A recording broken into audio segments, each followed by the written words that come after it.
Lundi 16 février 2026, vous écoutez les programmes du studio Kalangou. Tout de suite, le journal dans une présentation de Mokhtar Hamadou, mais avant, les titres.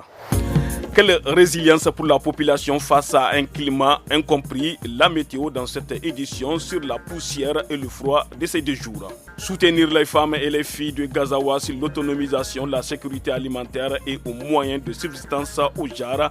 Tels sont les objectifs visés à travers la création de la Maison des femmes. Explication dans cette édition. Le président de la République, le général d'armée Abdrahmane Tiani, accompagné d'une forte délégation, séjourne depuis hier en Algérie pour une visite de travail et d'amitié de 48 heures. Le chef de l'État aura des entretiens avec les plus hautes autorités algériennes sur plusieurs axes stratégiques, dont la lutte contre le terrorisme et la criminalité transfrontalière, la gestion concertée des questions de migration ainsi que le partenariat dans les domaines de l'énergie et mines, des infrastructures, du commerce et de la formation, nous apprend le quotidien Le Sahel. Depuis 2 jours, l'on constate que la ville de Niamey est couverte de poussière. Qu'est-ce qui est à la base de ce phénomène? Quelques précisions avec Moumouni Kaouje Boubacar, météorologue à la direction de la météorologie du Niger, au micro de Halimatou Amadou. Ce phénomène est dû à des vents forts assez importants qui ont soulevé de la poussière depuis le sud de l'Algérie et également la partie nord du Mali. Et donc c'est cette poussière-là qui s'est propagée progressivement pour toucher en cours de matinée la région de Niamey. Ce n'est pas un phénomène qui concerne seulement la région de Niamey. Il avait déjà commencé à toucher le nord de la région d'Agadez, la région de Tawa, celle également de Tillabéri. Et vous avez également les régions de Maradi et plus tard celles de Zender et de Difa qui seront concernées par ce phénomène.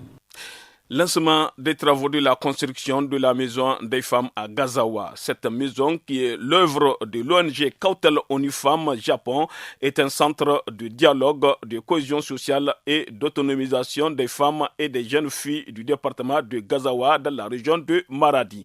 Les réactions de quelques bénéficiaires à suivre au micro de Salissou Kaka. Nous remercions nos responsables qui nous ont présenté ce projet. Nous en sommes vraiment contentes et souhaitons en tirer pleinement profit. Nous faisons de la transformation agroalimentaire. Nous fabriquons des biscuits à base de niébé, des spaghettis à base de niébé, du couscous à base de mil et de la farine infantile enrichie. Aujourd'hui, nous ressentons une joie immense, comme si l'on nous amenait au paradis. Nous avons des enfants et des petits-enfants. Ils vont aussi en bénéficier. Nous prions juste que Dieu bénisse à cette initiative et que nous puissions tous travailler dans une parfaite cohésion. Nous pratiquons la culture de contre-saison et nous sommes fiers de cette initiative car c'est un plus pour nous. Elle renforce nos activités. Bref, à partir du 1er mai prochain, la Chine va supprimer les droits de douane pour 53 pays africains ayant des relations diplomatiques avec Pékin. Cette mesure a été annoncée par le président chinois Xi Jinping lors du 39e sommet de l'Union africaine qui s'est achevé hier dimanche 15 février 2026 à Addis Abeba, en Éthiopie.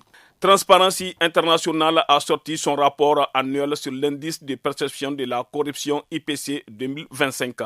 En effet, l'IPC mesure les niveaux de corruption dans le secteur public dans 182 pays et territoires.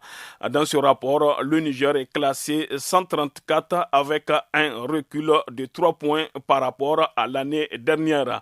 Suivons à ce propos Amadou Diallo, directeur exécutif de l'ONG Transparence, Redevabilité, Intégrité, Tri-Niger, au micro de Maman Ada. Le Niger a été aussi classé. Il a été classé 134e sur pratiquement 180 pays notés cette année. L'année dernière, nous avions 34 sur 100. Cette année, 31 points sur 100, c'est-à-dire 3,1 sur 10. Donc, c'est un recul. C'est la preuve que la corruption a gagné du terrain au Niger par rapport aux années antérieures. Cela suppose que certainement les efforts de lutte contre la corruption n'ont pas été couronnés de succès. Peut-être que aussi les mécanismes qui permettent de prévenir la corruption sont devenus défaillants ou inexistants parce qu'ils ont été mis en difficulté ou ils ont été abrogés. Ici s'achève ce journal. Merci de l'avoir suivi. À bientôt.